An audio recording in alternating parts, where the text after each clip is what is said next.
Hello दोस्तों, कैसे हैं आप सब। मैं नवीन कुमार आपको अपना यूट्यूब चैनल N2N स्टडी में स्वागत करता हूं। दोस्तों, आज मैं बात करने जा रहा हूं बीएड एंट्रेंस एग्ज़ाम के बारे में। देखिए, आज 8 अप्रैल को बीएड एंट्रेंस एग्ज़ाम का परीक्षा आयोजित किया गया था, जिसमें से जो क्वेश्चन पेपर है उस पर आज हम लोग प्रत्येक क्वेश्चन को एक एक करके देखने वाले हैं और उसको हम कौन सा उसका उत्तर सही होगा उस पर चर्चा करने वाले हैं। तो चलिए एक एक करके हर प्रश्न को देखते हैं। सबसे पहले हम सामान्य हिंदी पर चर्चा करते हैं। यहाँ पर सामान्य हिंदी का जो प्रश्न है उस पर हम सबसे पहले चर्चा करते हैं। क्वेश्चन कह रहा है कि उच्च स्तर के क्रियाकलाप किससे होते हैं। उच्च स्तर के क्रियाकलाप किससे होते हैं, इसका आपका आंसर हो जाएगा विद्यार्थीगण आत्म प्रेरण से। किससे हो जाएगा? आत्म प्रेरण से। आगे बढ़िए। किस देश में आत्मकथा लिखने की परिपाटी नहीं थी। क्वेश्चन कह रहा है किस देश में आत्मकथा लिखने की परिपाटी नहीं थी। इसमें आंसर है इसका भारतवर्ष में। आंसर है इसका भारतवर्ष में। चलिए, क्वेश्चन कह रहा है कि हिंदी में किस विद्या को पाखंड कहा जाता है। हिंदी में किस विद्या को पाखंड कहा जाता है, तो इसका आंसर हो जाएगा आत्मकथा को। आत्मकथा को पाखंड कहा जाता है। साहित्य को क्या माना गया है। क्वेश्चन कह रहा है कि साहित्य को क्या माना गया है, तो साहित्य को माना गया है कठिन तपस्या और महान यज्ञ। कठिन तपस्या और महान यज्ञ, इसका आंसर सी हो जाएगा कठिन तपस्या और महान यज्ञ। क्वेश्चन नंबर आगे बढ़ते हैं। उच्च साहित्य की भावभूमि क्या है। उच्च साहित्य की भावभूमि क्या है, इसका आंसर हो जाएगा डी। इसका आंसर हो जाएगा क्या? डी। इसका आंसर हो जाएगा डी।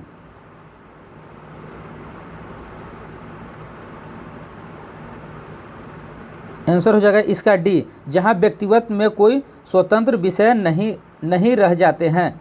जहां व्यक्तित्व के कोई स्वतंत्र विषय नहीं रह जाते हैं।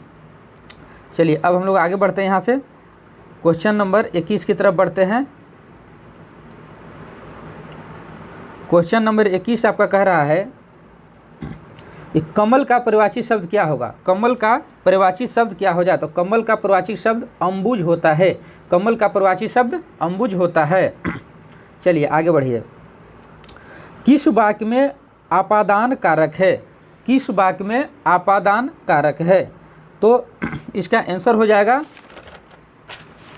इसका आपका आंसर हो जाएगा विद्यार्थीगण हिमालय से गंगा निकलती है, यानी हिमालय से गंगा निकलती है। इसका आंसर हो जाएगा, सही आंसर आपका हो जाएगा हिमालय से गंगा निकलती है। इसमें आपादान कारक है। क्वेश्चन नंबर 23 की तरफ है। रेलगाड़ी शब्द है। रेलगाड़ी शब्द कैसा शब्द है। रेलगाड़ी शब्द एक विदेशज शब्द है। विदेशज शब्द है। रेलगाड़ी शब्द कैसा शब्द है? विदेशज शब्द है। क्वेश्चन कह रहा है आगे, त्रिफला में कौन सा समास है। त्रिफला में कौन सा समास है, तो त्रिफला में दिग्गु समास है। त्रिफला में दिग्गु समास है। आगे बढ़िए। क्वेश्चन कह रहा है कि लेखक शब्द के अंत में कौन सा प्रत्यय लगा हुआ है। लेखक शब्द के अंत में कौन सा प्रत्यय लगा हुआ है, तो लेखक शब्द के अंत में अक प्रत्यय लगा हुआ है। अक। क्वेश्चन आंसर हो जाएगा इसका डी। अक प्रत्यय लगा हुआ है। इसका आंसर हो जाएगा डी। अक प्रत्यय लगा हुआ है। चलिए क्वेश्चन नंबर 26 है। दैवज्ञ का अर्थ क्या है। दैवज्ञ का अर्थ क्या है, तो दैवज्ञ का अर्थ होता है देवता नहीं विद्यार्थी। देखिए कई विद्यार्थी यहाँ पे देवता लगा देते हैं, लेकिन दैवज्ञ का अर्थ देवता नहीं बल्कि ज्योतिष होता है। इसका सही आंसर होता है ज्योतिष होता है। दैवज्ञ का सही आंसर हो जाएगा ज्योतिष हो जाएगा। चलिए अब हम लोग यहाँ देखते हैं किस शब्द की वर्तनी शुद्ध है। किस शब्द की वर्तनी शुद्ध है, तो अत्यधिक शब्द की वर्तनी क्या है? शुद्ध है। अत्यधिक शब्द की वर्तनी क्या है? शुद्ध है। चलिए अब आगे बढ़ते हैं। हम लोग आगे बढ़ते हैं। किस रस को रसराज कहा जाता है। किस रस को रसराज कहा जाता है। क्वेश्चन हम लोग आगे बढ़ा रहे हैं और यहाँ पे देख रहे हैं किस रस को रसराज कहा जाता है, तो इसका आंसर हो जाएगा श्रृंगार रस को। इसका आंसर हो जाएगा श्रृंगार रस को रसराज कहा जाता है। तेल देखो, तेल की धार देखो का अर्थ क्या है। तेल देखो, तेल की धार देखो का अर्थ होता है, इसका अर्थ होता है काम करते समय उनकी पहचान करना, इसका अर्थ होता है यानी कि सही उत्तर हो जाएगा सी इसका सही उत्तर हो जाएगा, काम करते समय उसकी पहचान करना। चलिए क्वेश्चन है, मुख का विलोम क्या होता है? मुख का विलोम क्या होता है? तो मुख का विलोम गौण होता है। मुख का विलोम, कई विद्यार्थी यहाँ पे विमुख मार देते हैं, तो मुख का विलोम शब्द विमुख नहीं होता है बल्कि गौण होता है। क्या होता है? गौण होता है। चलिए हम लोग अब आगे बढ़ते हैं, यहाँ पर देखते हैं। चलिए क्वेश्चन नंबर यहाँ पे है, हाँ क्वेश्चन कह रहा है कि निर्देश संभव तर्क की पहचान करे, जो संभव तथ्य है उसका पहचान करे। कथन यहाँ कह रहा है कि क्या छात्रों को सुबह के समय जल्दी पढ़ना चाहिए? कथन कह रहा है हम लोग का कि क्या छात्रों को सुबह के समय जल्दी पढ़ना चाहिए। अब तर्क इसका है हाँ, उस वक्त दिमाग ताज़ा और क्या रहता है? सतर्क रहता है। और तर्क दूसरा है नहीं, जल्दी उठने वालों को दिन भर नींद आती है, ऐसा कुछ नहीं है। यहाँ पे सही आंसर साफ झलक रहा है कि क्या छात्रों को सुबह में जल्दी उठना चाहिए और पढ़ना चाहिए। बिल्कुल सही है। मॉर्निंग में छात्रों को दिमाग एकदम फ्रेश रहता है और उस समय पढ़ने में उनको काफ़ी मन लगता है। तो इसका आंसर हो जाएगा ए, ऑप्शन एक केवल सही है, एक केवल सही है। चलिए यहाँ पे मैथ है, यहाँ पे देखते हैं। यदि 84 इंटू आपका है 84 गुना 13 बराबर 8, 37 गुना 13 बराबर 6 और 26 गुना 11 बराबर 6, तो 56 गुना 22 बराबर, इसको आप सॉल्व करेंगे तो इसका आंसर आएगा सी। क्योंकि सॉल्व करने का समय आप मेरे पास नहीं है और यहाँ पे अगर सॉल्व करते हैं तो काफ़ी टाइम लग जाएगा, आंसर आपको मिलाने में काफ़ी समस्या होगी। तो हम लोग आगे बढ़ते हैं, ऑप्शन को देखते हुए आगे बढ़ते हैं। चलिए अब आगे बढ़िए। निम्नलिखित में के अंकीय आकृति में अंकीय चिन्ह लगाइए। देखिए कह रहा है कि जो मतलब 8821 बराबर 14, मतलब किस ऑप्शन का हम अगर मिलान किस ऑप्शन को यहाँ पे सेट करते हैं तो इसका आंसर 14 आएगा। तो अब सेट करने के बाद आपको आंसर सही निकल कर आएगा डी नंबर। डी नंबर को अगर आप सेट करते हैं यहाँ पर तो आपका आंसर 14 आ जाता है। चलिए अब आगे बढ़ते हैं हम लोग। लुप्त संख्या ज्ञात कीजिए। लुप्त जो संख्या है यहाँ पे ज्ञात कीजिए। तो यहाँ कह रहा है कि लुप्त संख्या को ज्ञात कीजिए, तो इसका आंसर हो जाएगा 51। लुप्त संख्या को अगर आप यहाँ पे निकालते हैं तो इसका आंसर हो जाएगा 51। चलिए अब हम लोग आगे बढ़ते हैं। यदि एक 30 मीटर की सीढ़ी को 15 मीटर की दीवार के साथ इस प्रकार रखा जाता है कि वह दीवार के ठीक ऊपर पहुँचे तो दीवार की ऊंचाई किसके बराबर होगी? तो इसका आंसर आपका हो जाएगा विद्यार्थीगण 30 डिग्री हो जाएगा। आप सोल्व कर लीजिएगा यहाँ पर, इसका आंसर 30 डिग्री हो जाएगा। क्योंकि यहाँ पे सोल्व करने का समय नहीं है कि हम आपको सोल्व करके बताएंगे, हम केवल आपको आंसर मिलाते हैं कि आपका कौन सही है और कौन गलत है।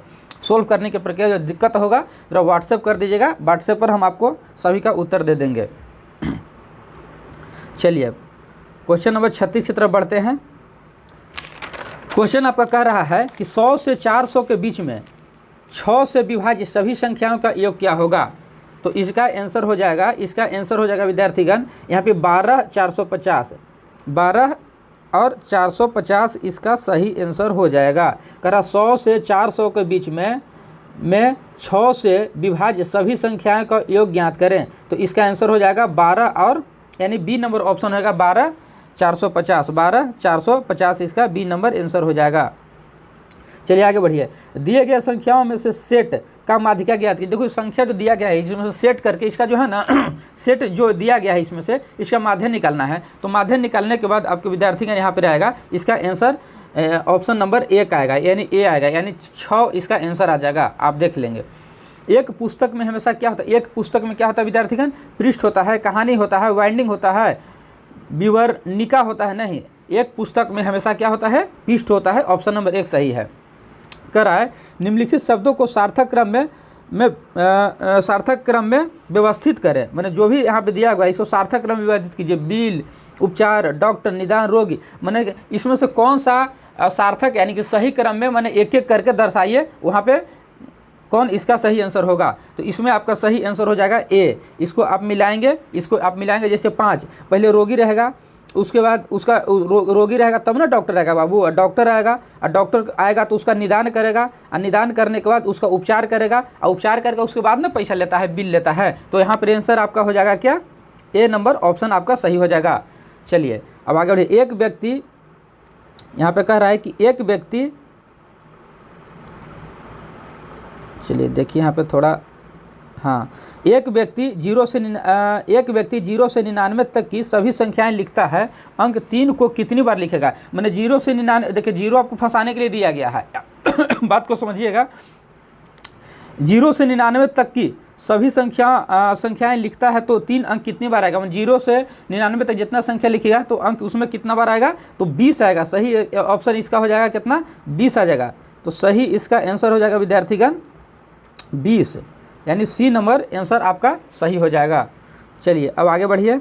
इस श्रृंखला को देखो, u बराबर 32, v बराबर 29, तो खाली स्थान दिया है, x बराबर 23, तो y बराबर 20। तो इसके बाद क्या होगा, कौन सा नंबर खाली स्थान को भरेगा। मैंने रिक्त स्थान की पूर्ति करने के लिए कह रहा है। तो इसका आपका आंसर हो जाएगा, इसका आपका आंसर हो जाएगा W26।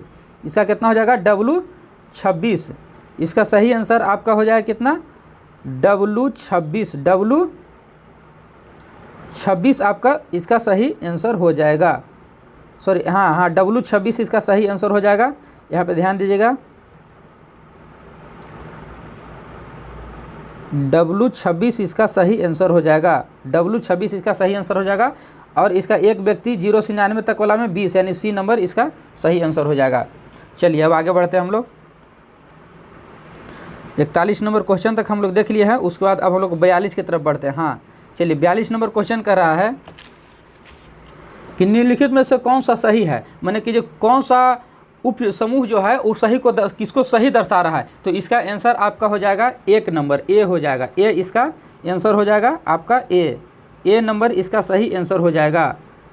ए बी का उप समुच्चय है। ए बी का क्या है, उप समुच्चय है। चलिए अब आगे बढ़िए। 43 नंबर क्वेश्चन कह रहा है यहाँ पे कि दिए गए दो कथन आपका दिया गया है, ठीक है। एक कथन नंबर फर्स्ट है जो पढ़ रहे हैं, किसी तर्कवाक्य को उलटने के लिए हम उसकी गुणवत्ता को बदलते हैं और विधेय पद को उसके पूरक को प्रतिस्थापित करते हैं। बी नंबर है, आपत्ति किसी भी मानक रूप श्रेणीबद्ध प्रस्ताव के लिए मान्य है। आपका कथन 2 है। तो इनमें से कौन सा सही होगा, इनमें से कौन सा आपका सही होगा। तो कथन इसका आंसर दोनों हो जाएगा, दोनों इसका आंसर हो जाएगा, सही होगा। इसमें क्या होगा, दोनों सही होगा। अब आगे बढ़िए। क्वेश्चन नंबर 44 है, निम्नलिखित तर्क में से तर्क की पहचान करें। बिना लक्ष्य वाला व्यक्ति बिना प्रोग्राम के कंप्यूटर जैसा है, मैंने कोई उसका लक्ष्य ही नहीं है। उस बिना लक्ष्य वाला व्यक्ति बिना प्रोग्राम के कंप्यूटर जैसा है। तो उसका आपका आंसर हो जाएगा विद्यार्थीगण, आपका आंसर हो जाएगा यहाँ पे, इसका आंसर हो जाएगा डी नंबर इसका आंसर हो जाएगा। अलंकारिक इसका डी नंबर आंसर हो जाएगा। अब आगे बढ़िए। निम्नलिखित में से 4 समूह अक्षर समूह है, 3 एक निश्चित तरीके से समान है और एक गलत है। तो विषम को पहचानने के लिए यहाँ कर रहा है। तो इसको आप पहचानेंगे तो इसका आंसर हो जाएगा सी। इसका आंसर क्या हो जाएगा, इसका आंसर मुख्य रूप से आपका सी हो जाएगा। सी इसका आंसर हो जाएगा। चलिए अब हम लोग आगे बढ़ते हैं। कह रहा है कि 40 छात्रों की एक पंक्ति में शीला सौरभ के दाएं से 5वें स्थान पर और जो दाएं छोर से 18वें स्थान पर है, तो बाएं छोर से शीला का स्थान क्या होगा। तो बाएं छोर से क्या कर रहा है कि शीला का स्थान क्या होगा। तो इसका सही आंसर हो जाएगा डी नंबर इसका सही आंसर हो जाएगा। यहाँ पे ध्यान देंगे, यहाँ पे सही आंसर आपका हो जाएगा डी नंबर इसका सही आंसर हो जाएगा, यानी 28 सही आंसर हो जाएगा। एक व्यक्ति पूरब की ओर चलते हुए घड़ी की दिशा में 270 डिग्री मुड़ता है और चलना आरंभ करता है। वह अब किस दिशा में चलता है, इसको आप 270 डिग्री पर घुमाएंगे तो वह चलेगा किस दिशा में, उत्तर की दिशा में चलेगा। इसका आंसर हो जाएगा डी, उत्तर की दिशा में। इस श्रृंखला को देखो, इस श्रृंखला को देखिए, इसके बाद वाला कौन सा संख्या आता है उसको आपको बताना है। तो इसके बाद की संख्या जो आएगा, इसके बाद की जो संख्या आएगा वो 10 आएगा। 10 आएगा। देखिए हमें विश्लेषण नहीं कर सकते हैं क्योंकि टाइम कम है। यहाँ पे आंसर खाली हम आप लोग को मिला रहे हैं कि आपका कितना सही होगा कितना गलत होगा, आप मिला लीजिएगा। चलिए अब आगे बढ़िए। दी गई उत्तर आकृतियों में प्रश्नवाचक चिन्ह के स्थान पर कौन सा आकृति सही है, कौन सा आकृति जो है जो सही है इसका बता रहा है। तो इसमें आकृति नंबर, इसका आकृति नंबर डी आपका सही होगा। इसका आकृति नंबर क्या हो जाएगा, डी। इसका आकृति नंबर क्या हो जाएगा, सही हो जाएगा, डी सही हो जाएगा। चलिए देखिए इस तरह भी देख सकते हैं, 1 2 3 4 5, इसमें 5 वो है, इसमें 4 है, और इसमें क्या है, इसमें क्या है, इसमें क्या है, 3 है। तो इसमें आपका डी नंबर आपका आंसर सही हो जाएगा। इसमें आपका क्या हो जाएगा, डी नंबर आंसर सही हो जाएगा। चलिए त्रिभुज की संख्या ज्ञात कीजिए। क्या कह रहा है, त्रिभुज की संख्या ज्ञात कीजिए। इसमें जो फिगर दिया गया है इसमें त्रिभुज की संख्या निकालना है। तो त्रिभुज की संख्या इसका आपका सी नंबर आंसर सही हो जाएगा, यानी 15 इसका सही आंसर हो जाएगा। क्या हो जाएगा, आंसर इसका आ जाएगा कितना, 15, यानी सी नंबर इसका सही आंसर आ जाएगा 15। चलिए अब हम लोग आगे बढ़ते हैं। क्वेश्चन नंबर 51 की तरफ आ गए हैं। कह रहा है वर्ग की संख्या ज्ञात कीजिए। जो वर्ग है इसमें दिया गया है, इसका संख्या बताने के लिए आपको कह रहा है। तो वर्ग की संख्या आप बताइए, वर्ग की आप संख्या बताइए कितना हो जाएगा। इसमें आप काउंटिंग कीजिएगा तो इसमें 15 वर्ग की संख्या आएगा। सही आंसर आपका इसका बी आ जाएगा, यानी 15 आ जाएगा। चलिए क्वेश्चन नंबर 52 कह रहा है कि अनिल उत्तर की ओर 3 किलोमीटर चलता है और फिर वह बाएं ओर मुड़ता है और 2 किलोमीटर चलता है, और फिर वह बाएं मुड़ता है 3 किलोमीटर चलता है। तो वह इस बिंदु पर अपनी बाईं ओर मुड़ता है और 3 किलोमीटर चलता है, तो आरंभिक बिंदु से कितने किलोमीटर है। तो मैंने कह रहा है कि इसको जो मैंने अनिल जो है जो उत्तर से दक्षिण जाता है, इस प्रकार से इसको आप डायग्राम बनाएंगे। डायग्राम बनाने के बाद आपका सही आंसर आ जाएगा 1 किलोमीटर। 1 किलोमीटर का आपका सही आंसर आता है, तो आपका बिल्कुल सही है। चलिए अब आगे बढ़िए। नीचे दिए गए शब्दों को अर्थपूर्ण क्रम व्यवस्थित कीजिए। मैंने जो बता रहे कि इसको अर्थपूर्ण तरीका से आप लोग क्या कीजिए, व्यवस्थित कीजिए। तो अर्थपूर्ण तरीका से परिवार है, समुदाय है, सदस्य है, स्थानीयता है कि देश है, मैंने इसको व्यवस्थित तरीका से आप व्यवस्थित करेंगे तो इसका सही आंसर आपका ए आ जाएगा। ए आ जाएगा इसका सही आंसर। चलिए दिए गए विकल्प में से संबंधित अक्षर शब्द संख्या का चयन कीजिए। कैंची, अच्छा कैंची कपड़ा काटता है, तो कुल्हाड़ी किसको काटेगा, लकड़ी को काटेगा। पत्थर, चक्की को, चाकू, पत्थर को, दरांती, ईंट को। तो इस सब आपका बी सी डी गलत है, बी सी डी गलत है। कैंची अगर कपड़ा काटता है तो कुल्हाड़ी क्या करता है, लकड़ी को काटता है। तो ऑप्शन नंबर क्या हो जाएगा, ए आपका सही हो जाएगा। चलिए आगे बढ़े। GUN को HVO के रूप में कोडित किया गया है, तो कलम यानी PEN यानी पेन को क्या लिखा जाएगा, पेन को क्या लिखा जाएगा। तो पेन को लिखा जाएगा विद्यार्थीगण QFO। ए आंसर हो जाएगा QFO, इसका सही आंसर हो जाएगा। चलिए अब हम लोग आगे बढ़ते हैं। क्वेश्चन नंबर 56 की तरह है।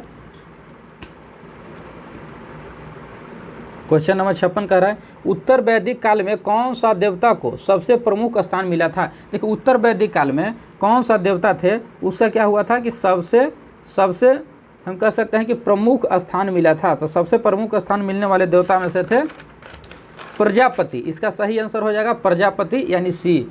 कई विद्यार्थी इसका इंद्र मारे हैं, लेकिन इंद्र आपका गलत है, इसका प्रजापति है। अब क्वेश्चन आगे बढ़िए। व्यवस्था विश्लेषण उपागम किसने प्रतिपादित किया है। व्यवस्था विश्लेषण उपागम किसने प्रतिपादित किया है, तो डेविड ईस्टन ने प्रतिपादित किया है। डेविड ईस्टन ने प्रतिपादित किया है। निम्नलिखित में से कौन सा बिहार के राज्यपाल है। देखिए यहाँ पर कई विद्यार्थियों का कन्फ्यूजन था और गलत भी कई विद्यार्थी करके आए हैं। पर जहाँ तक हमको लग रहा है कि कौन सा बिहार के राज्यपाल थे, तो कई विद्यार्थी फागुन चौहान मानते कि फागुन चौहान इसके पहले के राज्यपाल थे। अभी वर्तमान में राजेंद्र विश्वनाथ अलेरकर है। राजेंद्र विश्वनाथ अलेरकर अभी आपके वर्तमान में हैं राज्यपाल। चलिए अब आगे बढ़िए।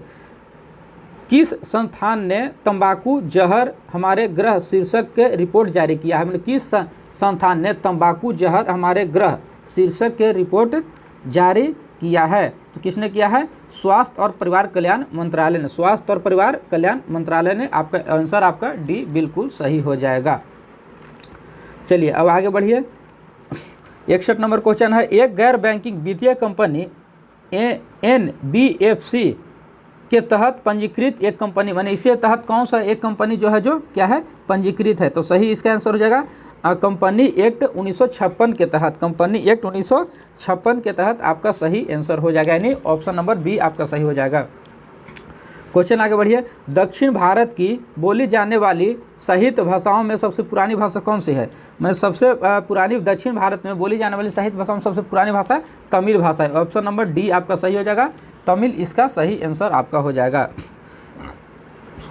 चलिए अब हम लोग आगे बढ़ते हैं यहाँ से। क्वेश्चन कह रहा है कि 20 अगस्त को किस रूप में मनाते हैं। 20 अगस्त को कौन सा दिवस हम लोग मनाते हैं?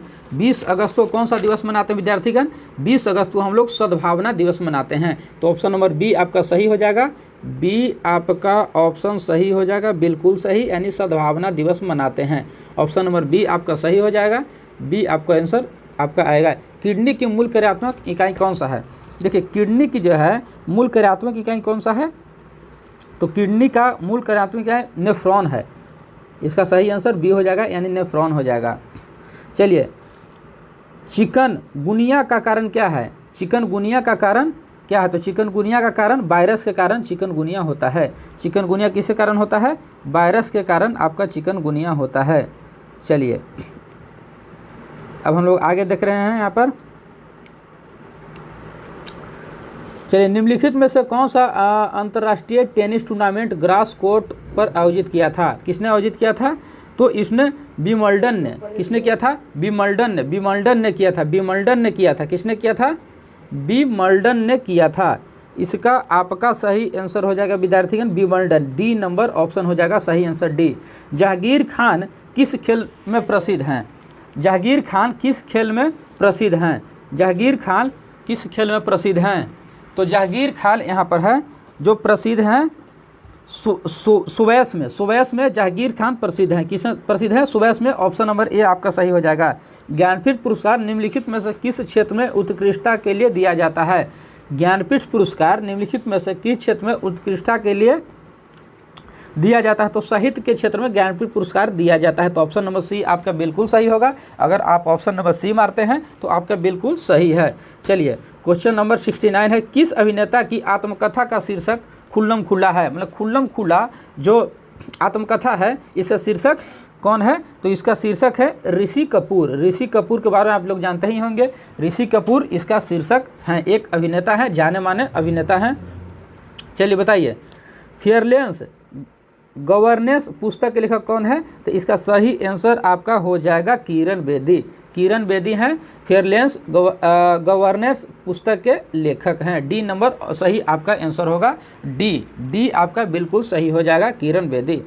चलिए, संगई महोत्सव किस राज्य में मनाया जाने वाला सांस्कृतिक उत्सव है? तो संगई महोत्सव कहाँ मनाया जाता है? तो संगई महोत्सव मणिपुर में मनाया जाता है। इसका ऑप्शन नंबर सी बिल्कुल सही होगा, मणिपुर में मनाया जाता है। चलिए, अब हम लोग आगे बढ़ रहे हैं, यहाँ पे देख रहे हैं एक एक करके। चलिए, क्वेश्चन कह रहा है कि कोंकण नौसैनिक अभ्यास किन दो देशों के बीच हुआ है? तो कोंकण नौसैनिक अभ्यास भारत और यूनाइटेड किंगडम के बीच हुआ है। किसे हुआ है? ऑप्शन नंबर सी सही हो जाएगा। भारत और किसके हो जाएगा? भारत और यूनाइटेड किंगडम के बीच होगा। भारत और यूनाइटेड किंगडम के बीच होगा। भारत के प्रथम प्रमुख न्यायाधीश कौन है? देखिए, भारत का जो प्रथम प्रमुख न्यायाधीश हैं वो कौन है? हरिलाल जे कानिया है। हरिलाल जे कानिया है। कई विद्यार्थी यहाँ पे लगा लिए हैं, ये कई विद्यार्थी आपको AR दास लगा लेते हैं, लेकिन ये गलत है। आपका सही आंसर हो जाएगा हरिलाल जे कानिया। चलिए, अब आगे बढ़िए। भारत में नीली क्रांति के जनक किसे माना? देखिए, नीली क्रांति के जनक विद्यार्थियों को कई समस्या होता है यहाँ पर। तो नीली क्रांति के जनक कौन है? नीली क्रांति के जनक है हीरालाल चौधरी। हीरालाल चौधरी। कई विद्यार्थी स्वामीनाथन लगा लिए हैं, तो बिल्कुल गलत है। हीरालाल चौधरी आपका सही आंसर हो जाएगा। आगे बढ़िए। इंटरनेट के संदर्भ में URL का पूर्ण रूप क्या है? इंटरनेट के संबंध में URL का पूर्ण रूप है यूनिफॉर्म रिसोर्स लोकेटर।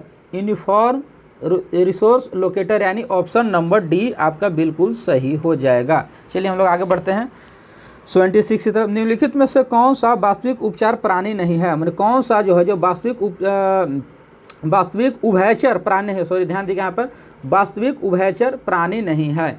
तो इसमें कछुआ आपका सही आंसर हो जाएगा। ऑप्शन नंबर ए बिल्कुल सही है, कछुआ आपका हो जाएगा सही आंसर। किस गैस को द्रव के बदलने के लिए निम्नलिखित में से कौन सी स्थिति सबसे अनुकूल मानी जाती है? तो इसका आंसर हो जाएगा उच्च दबाव कम तापमान। किसी गैस को द्रव में बदलने के लिए निम्नलिखित में से कौन सी स्थिति को सबसे अनुकूल उच्च दबाव और कम तापमान के कारण वह द्रव में क्या हो जाता है? गैस को द्रव में बदल जाता है। कौन सा नियम सूर्य के चारों ओर ग्रहों को कक्षाओं को वर्णन करता है, यानी किसका नियम जो है जो सूर्य के चारों ओर ग्रहों का नियम का पालन करता है, तो वह केपलेयर का नियम कहलाता है। यानी ऑप्शन नंबर सी सही होगा, केपलेयर का नियम। ऑप्शन है किस प्रकार का तत्व ऊष्मा और विद्युत का कुचालक होता है। किस प्रकार का तत्व ऊष्मा और विद्युत का कुचालक होता है? गैर धातु। किस क्या हो जाएगा इसका सही आंसर हो जाएगा क्या? गैर धातु। क्या हो जाएगा सही आंसर आपका हो जाएगा विद्यार्थीगण गैर धातु। सही आंसर आपका हो जाएगा गैर धातु। गैर धातु आप गैर धातु आपका सही आंसर हो जाएगा बी, ऑप्शन नंबर बी आपका गैर धातु आपका सही हो जाएगा। चलिए हम आगे बढ़ते हैं। कर रहा क्वेश्चन कि परमाणु कक्षाओं में इलेक्ट्रॉन को वितरण को क्या कहा जाता है, यानी परमाणु के कक्षाओं में इलेक्ट्रॉन के वितरण को क्या कहा जाता है। तो परमाणु कक्षा में इलेक्ट्रॉन के वितरण को इलेक्ट्रॉनिक्स कॉन्फ़िगरेशन कहा जाता है। इलेक्ट्रॉनिक कॉन्फ़िगरेशन कहा जाता है। ऑप्शन नंबर डी आपका सही हो जाएगा, इलेक्ट्रॉनिक कॉन्फ़िगरेशन कहा जाता है। क्वेश्चन नंबर 81 है, निम्नलिखित में से कौन सा जेसी बोस का आविष्कार किया था, मतलब किसने जेसी बोस का आविष्कार है। तो इसका सही आंसर आपका हो जाएगा, इसका सही आंसर हो जाएगा अल्ट्रा शॉर्ट रेडियो तरंगे। अल्ट्रा शॉर्ट रेडियो तरंगे। अमीबा में भोजन का पाचन होता है। अमीबा में भोजन का पाचन होता है कहाँ? भोजन रसधानी में। कहाँ होता है? ऑप्शन नंबर ए सही हो जाएगा भोजन रसधानी में। भोजन रसधानी में आपका ऑप्शन नंबर ए आपका सही हो जाएगा। चलिए आगे बढ़ते हैं। ग्लाइकोलाइसिस प्रक्रिया कोशिका के किस भाग में होता है? ग्लाइकोलाइसिस प्रक्रिया कोशिका के किस भाग में होता है? तो ग्लाइकोलाइसिस प्रक्रिया कोशिका के साइटोप्लाज्मा में होता है। तो क्या होता है? साइटोप्लाज्मा में होता है। अब आगे बढ़िए। निम्न में से कौन सा जीव त्वचा में सांस लेता है? कौन सा जीव क्या होता है त्वचा से सांस लेता है? तो केंचुआ। केंचुआ आप लोग सही जानते होंगे, वो त्वचा से सांस लेता है। परितंत्र के अजैविक घटक कौन सा है? परितंत्र के अजैविक घटक कौन सा है? तो परितंत्र के अजैविक घटक यहाँ पे हैं। परितंत्र के अजैविक उपयुक्त में से सभी हैं, यानी मिट्टी भी है, प्रोटीन भी है, कार्बन भी है, यानी सही आपका डी आंसर हो जाएगा। सही आपका क्या हो जाएगा? डी, ऑप्शन नंबर डी यानी सही आंसर हो जाएगा। जैविक विविधता को 3 स्तर है। जैविक विविधता के 3 स्तर है, कौन कौन सा है? अनुवांशिक, प्रजातियाँ और पारिस्थितिकी तंत्र। क्वेश्चन है जैविक विविधता के 3 स्तर कौन कौन सा है? अनुवांशिक, प्रजातियाँ और पारिस्थितिकी तंत्र। ऑप्शन नंबर डी आपका बिल्कुल सही हो जाएगा। अब आगे बढ़िए। क्वेश्चन कह रहा है कि जब सोडा वाटर की एक बोतल खोली जाती है तो कार्बन डाइऑक्साइड निकल जाता है, जिससे एक सीटी उत्पन्न होती है। इसका कारण क्या होता है? इसका कारण होता है घटते दबाव पर घुलनशीलता में कमी। इसका कारण होता है घटते दबाव पर घुलनशीलता में कमी, यानी ऑप्शन नंबर सी आपका सही आंसर आपका हो जाएगा। यहाँ पर ऑप्शन नंबर सी आपका बिल्कुल सही हो जाएगा। ऑप्शन नंबर सी आपका बिल्कुल सही हो जाएगा। ऑप्शन नंबर सी आपका बिल्कुल सही हो जाएगा, घटते दबाव पर घुलनशीलता में कमी। चलिए हम आगे बढ़ रहे हैं। यहाँ पे देख रहे हैं, एक क्वेश्चन को बारीकी से देख रहे हैं, सभी क्वेश्चन को देखेंगे। सर्वाधिक बुद्धिमान स्तनधारी कौन सा है? तो सर्वाधिक बुद्धिमान स्तनधारी कौन सा है? यहाँ क्वेश्चन कह रहा है कि सर्वाधिक बुद्धिमान स्तनधारी कौन सा है? तो डॉल्फिन आपका सर्वाधिक बुद्धिमानी स्तनधारी माना जाता है। डॉल्फिन आपका सही आंसर हो जाएगा। अगर आप डॉल्फिन को टिक आउट करके आए हैं तो बिल्कुल आपका सही हो जाएगा डॉल्फिन, ऑप्शन नंबर बी। कीट विज्ञान वह विज्ञान है जो अध्ययन करता है। कीट विज्ञान में किसका अध्ययन किया जाता है? तो कीट विज्ञान में कीड़े मकोड़े का अध्ययन किया जाता है, यानी कीड़े का अध्ययन किया जाता है। 90 नंबर क्वेश्चन है, कंप्यूटर की गति किसमें मापी जाती है? कंप्यूटर की गति किसमें मापी जाती है? गीगा हर्ट्ज में। कंप्यूटर की गति गीगा हर्ट्ज में मापी जाती है। 91 नंबर क्वेश्चन है, कंप्यूटर में प्रयुक्त होने वाली आईसी चिप किससे बनी होती है? तो कंप्यूटर प्रयुक्त होने आईसी चिप बनी होती है सिलिकॉन से। किससे बना होता है? सिलिकॉन से बना होता है। चलिए, एक कंप्यूटर सिस्टम में शामिल होता है क्या? एक कंप्यूटर सिस्टम में आपका क्या क्या शामिल होता है? हार्डवेयर, सॉफ्टवेयर, परिधीय उपकरण। हाँ, इनमें से तीनों शामिल होता है। सभी सही, 1 2 3 तीनों सही है, यानी इनमें से सभी, यानी आंसर आपका डी नंबर ऑप्शन हो जाएगा, इनमें से सभी सही हैं। आगे बढ़िए। क्वेश्चन है, अर्थव्यवस्था की केंद्रीय समस्या कौन सी? अर्थव्यवस्था की केंद्रीय समस्या कौन सी है? तो इसमें ऑप्शन नंबर एक है संसाधनों का आवंटन, संसाधनों का इष्टतम उपयोग, आर्थिक विकास। हाँ बिल्कुल सही, तीनों सही है। तो ऑप्शन नंबर आपका डी हो जाएगा, इनमें से सभी, यानी ये सभी सही हैं। चंद्रगुप्त मौर्य के 18 पदाधिकारियों के समूह में कौन को कहा जाता था? चंद्रगुप्त मौर्य के 18 पदाधिकारियों के समूह को क्या कहा जाता था? तो क्या कहा जाता था? तीर्थ कहा जाता था। कई विद्यार्थियों ने मंत्री परिषद मार दिए हैं, तो मंत्री परिषद तो गलत हो जाएगा, तीर्थ आपका बिल्कुल सही हो जाएगा। चलिए अब आगे है निम्नलिखित को क्रमानुक्रम में व्यवस्थित कर। मैंने जो कह रहा है कि क्रमानुक्रम क्या कीजिए, इसको व्यवस्थित कीजिए। इसको क्रमानुक्रम में व्यवस्थित कर। अफगानिस्तान पर सोवियत का आक्रमण, बर्लिन की दीवार का गिरना, सोवियत संघ का विघटन, रूस की क्रांति, इसको सही आप मिलान कीजिए। सही मिलान करने के बाद आंसर आपका डी नंबर आता है। डी अगर आप लगाए हैं तो बिल्कुल आपका सही हो जाएगा। यहाँ पे डी नंबर आपका सही हो जाएगा। चलिए क्वेश्चन हम लोग आगे बढ़ते हैं, 96 की तरफ बढ़ते हैं। तो क्वेश्चन कह रहा है विद्यार्थीगण, यहाँ पर क्वेश्चन आपका कह रहा है यहाँ पर कि कानून का शासन महत्वपूर्ण है, क्यों? कानून का शासन क्यों महत्वपूर्ण है? तो कानून का शासन यह प्रशासन को नियंत्रण में सहायक है, यह सुरक्षा प्रदान करता है, यह नियम और विनियमितता निर्धारित करता है। बिल्कुल सही, तीनों कथन इसका सही है। कानून का शासन यही काम करता है, यह प्रशासन के नियंत्रण में सहायक होता है, सुरक्षा प्रदान करता है, यह नियम और विनियम निर्धारित करता है। उपयुक्त में सभी सही, उपयुक्त में क्या है? सभी सही है। उपयुक्त में क्या है? सभी सही हैं। चलिए बताइए, खाली स्थान है का मतलब कुछ ऐसा है कि जिसका उपयोग बिना लक्ष्य को प्राप्त करने में मदद के लिए लिया जाता है। तो किसका लिया जाता है? संसाधन का। आंसर आपका हो जाएगा संसाधन। ऑप्शन नंबर बी आपका बिल्कुल सही हो जाएगा। अवयव और अवरोधक की समस्या मुख्य रूप में शिक्षा के किस स्तर में होता है? तो अवयव और अवरोधक की समस्या मुख्य रूप से शिक्षा के किस स्तर में होता है? प्राथमिक स्तर में होता है। आंसर आपका सही आंसर हो जाएगा बी, प्राथमिक स्तर में होता है। 99 कह रहा है कि भावनाओं और अनुभूति एक दूसरे से है। भावनाओं और अनुभूति किससे है? एक दूसरे से है। तो ये सही आंसर आपका हो जाएगा के साथ बुना हुआ। के साथ बुना हुआ, इसका सही आंसर आपका सी हो जाएगा। सही आंसर आपका सी हो जाएगा, के साथ बुना हुआ। के साथ बुना हुआ आपका सही आंसर हो जाएगा। के साथ बुना हुआ आपका सही आंसर ऑप्शन नंबर सी हो जाएगा। चलिए, दर्शन के 4 मुख्य विभाग तत्व, मीमांसा, ज्ञान, मीमांसा, स्वयं सिद्ध, विज्ञान और खाली स्थान है। तो इसका सही आंसर आपका तर्क हो जाएगा। बी नंबर आंसर आपका सही हो जाएगा। तर्क आपका बिल्कुल सही होगा। अगर आप बी में लगा के आए हैं, तर्क लाए हैं, तो बिल्कुल आपका सही है। शिक्षक प्रशिक्षण क्यों आवश्यक है? शिक्षक का प्रशिक्षण क्यों आवश्यक है? शिक्षण कौशल विकास करने हेतु है, विद्यालय संगठन के तरीके को समझने हेतु है, विषय ज्ञान को विकसित करने हेतु। हाँ बिल्कुल, तीनों सही। शिक्षक का प्रशिक्षण इसलिए नहीं दिया जाता है कि शिक्षण कौशल विकसित करे, मैंने शिक्षण संस्थान में कौशल विकास हो, शिक्षा विद्यालय संगठन तरीके से समझने हेतु। हाँ बिल्कुल सही है। तो इसमें आपको उपयुक्त में से सही हो जाएगा, सही हो जाएगा। डी आपका आंसर आपका सही हो जाएगा। डी लगा कर आए हैं तो बिल्कुल आपका सही है। अब आगे बढ़ते हैं हम लोग, यहाँ पे देखते हैं क्वेश्चन कह रहा है कि सिम्पोजियम का एक प्रकार है। सिम्पोजियम का एक प्रकार है। सिम्पोजियम एक प्रकार है किस चीज़ का? सिम्पोजियम किस चीज़ का प्रकार है? एक चर्चा का विधि का प्रकार है। एक चर्चा का विधि का प्रकार है, यानी ऑप्शन नंबर बी आपका सही हो जाएगा। ऑप्शन नंबर बी क्या हो जाएगा? सही हो जाएगा। NEP को नई पाठ्यचर्या संरचना के अनुसार मध्य चरण में कौन सी कक्षाएं शामिल है? तो इसमें मध्य चरण में 6 से 8 कक्षाएं शामिल है, यानी ऑप्शन नंबर बी आपका बिल्कुल सही हो जाएगा। क्वेश्चन है NEP 2020 में मूलभूत स्तंभों के संबंध में निम्नलिखित में से कथनों पर विचार कीजिए। मैंने इसमें से जो कथन है इस पर विचार कीजिए। अभिज्ञता, सामर्थ्य, जवाबदेही, गुणवत्ता, समता, पहुंच। तो इसका सही आंसर आपका डी नंबर हो जाएगा। डी नंबर इसका अगर आप सही लगा कर आए हैं तो बिल्कुल सही हो जाएगा। चलिए अब 5 की तरफ बढ़ते हैं। ज्ञान विज्ञान होने के नाते दर्शन का उद्देश्य क्या है? ज्ञान विज्ञान होने के नाते दर्शन का उद्देश्य है वास्तविकता की खोज। क्या है? वास्तविकता की खोज है।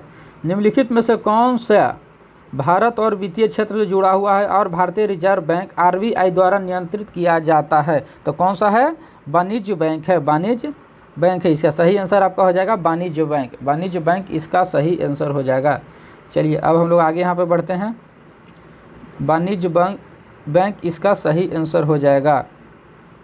चलिए हम लोग यहाँ तक चल गए थे। 106 नंबर क्वेश्चन तक हम लोग देख लिए थे। हाँ 107 से यहाँ से हम लोग को देखना है। चलिए 107 नंबर क्वेश्चन कर रहा है कि ओलंपिक में व्यक्तिगत पदक जीतने वाले पहले भारतीय कौन थे। देखिए ओलंपिक में व्यक्तिगत पदक जीतने वाले पहले भारतीय थे के.डी. जाधव। के.डी. जाधव आपको पहले भारतीय थे जो ओलंपिक में जीते थे। शिक्षक किस अर्थ को परामर्श को नेतृत्व प्रदान करता है। शिक्षक किस अर्थ को परामर्श को नेतृत्व प्रदान करता है। तो इसका सही आंसर आपका हो जाएगा डी। वो अपने शिक्षार्थियों को अपने मानसिक दृष्टिकोण, ज्ञान, कौशल और चरित्र में प्रभावित करता है। तो इसका सही आंसर आपका डी हो जाएगा। क्वेश्चन नंबर है 109। टीम निर्माण में किस दृष्टिकोण से एक नेता एक कृत्रिम टीम बनाता है और जहां सदस्य अन्य सदस्यों के व्यवहार से बातचीत करते हैं, चर्चा करते हैं और सीखते हैं। तो इसका सही आंसर आपका हो जाएगा टीम भूमिका यानी ए आपका इसका सही आंसर हो जाएगा। चलिए 110 नंबर क्वेश्चन है शैक्षिक कंप्यूटर का मुख्य कार्य क्या है। तो शैक्षिक कंप्यूटर का मुख्य कार्य जो है डेटा का संरक्षण करना, उत्तर स्कोर करना, डेटा का विश्लेषण करना। तो बिल्कुल सही तीनों का कार्य है। तो इनमें से सही आंसर आपका डी हो जाएगा। सही आंसर आपका डी हो जाएगा। सीखना हो सकता है, क्या है सीखना हो सकता है, सीखना हो सकता है। इसका सही आंसर औपचारिक और अनौपचारिक है। इसका सही आंसर औपचारिक और अनौपचारिक यानी सी आंसर हो जाएगा। सी आपका बिल्कुल सही हो जाएगा। सी लगाए हैं तो बिल्कुल सही है। शिक्षण की प्रभावशीलता को किस संदर्भ में आंका जाना चाहिए। शिक्षण की प्रभावशीलता को छात्रों को सीखने के प्रतिफल, छात्रों क्या करने का सीखने की प्रतिफल में मापा जाना चाहिए। छात्रों को सीखने की यानी सही आंसर आपका डी हो जाएगा। डी हो जाएगा। चलिए अब हम लोग देखते हैं यहाँ पे क्वेश्चन नंबर 113। क्वेश्चन नंबर 113 कह रहा है कि शिक्षण अधिगम प्रक्रिया एक यात्रा है। क्या है शिक्षण अधिगम प्रक्रिया एक यात्रा है। तो इसका सही आंसर हो जाएगा सभी। इसका क्या है सही आंसर आपका हो जाएगा सभी। इसका सही आंसर हो जाएगा सभी। सीखना एक प्राकृतिक गतिविधियां हैं। सीखना एक क्या है प्राकृतिक गतिविधियां हैं। तो इसका सही आंसर हो जाएगा जीवित प्राणी। इसका सही आंसर हो जाएगा जीवित प्राणी। सहकर्मी समूह एक समूह है जिससे सदस्य साझा करते हैं। इसका सही आंसर हो जाएगा आपका समान मान मूल्य यानी option number A. Option number A इसका सही हो जाएगा। चलिए अब आगे बढ़िए। पाठ्याचार है। पाठ्याचार क्या है। पाठ्याचार एक क्या है अवधि अध्ययन है, पाठ्यक्रम है नहीं। आपका सही आंसर आपका सी हो जाएगा यानी सहगामी प्रक्रिया है। सहगामी प्रक्रिया सही आंसर आपका हो जाएगा। चलिए निम्नलिखित में से कौन सा पाठ्याचार की प्रकृति है। तो ये प्रकृति उपयुक्त तो सभी है, गंभीर है, रचनात्मक है, रूढ़िवादी है। तो सभी है। इनमें से क्या हो जाएगा सभी आपका सही आंसर डी हो जाएगा। चलिए 118 की तरफ बढ़ते हैं। कार्यक्रम में सभी तत्वों के बीच सामंजस्य स्थापित करता है। तो कार्यक्रम में सभी तत्वों के बीच सामंजस्य स्थापित करता है। तो इसको कहते हैं क्या कहते हैं समन्वय कहते हैं। समन्वय कहते हैं। समन्वय कहते हैं। बताइए उपयुक्तता और परिवर्तन खाली स्थान के रूप के मूल सिद्धांत है। किसका सिद्धांत है। किसका सिद्धांत है व्यवहारवाद का। सही आंसर आपका सी नंबर हो जाएगा व्यवहारवाद। सही आंसर आपका हो जाएगा सी नंबर व्यवहारवाद। चलिए अब लास्ट क्वेश्चन है 120 नंबर क्वेश्चन सबसे लास्ट क्वेश्चन है। ये कह रहा है कि क्वेश्चन कह रहा है कि एक कक्षा में एक प्रभावी श्रोता क्या होता है। एक प्रभावी श्रोता क्या होता है विकर्षणों का प्रतिरोध करता है। हाँ विकर्षणों क्या करता है प्रतिरोध। आंसर आपका सही आंसर आपका ए हो जाएगा। सही आंसर आपका ए हो जाएगा। तो हम लोगों ने प्रत्येक करके के क्वेश्चन को देख लिया है। तो 120 क्वेश्चन तक हम लोगों ने 16 से 120 तक हमने देख लिया है और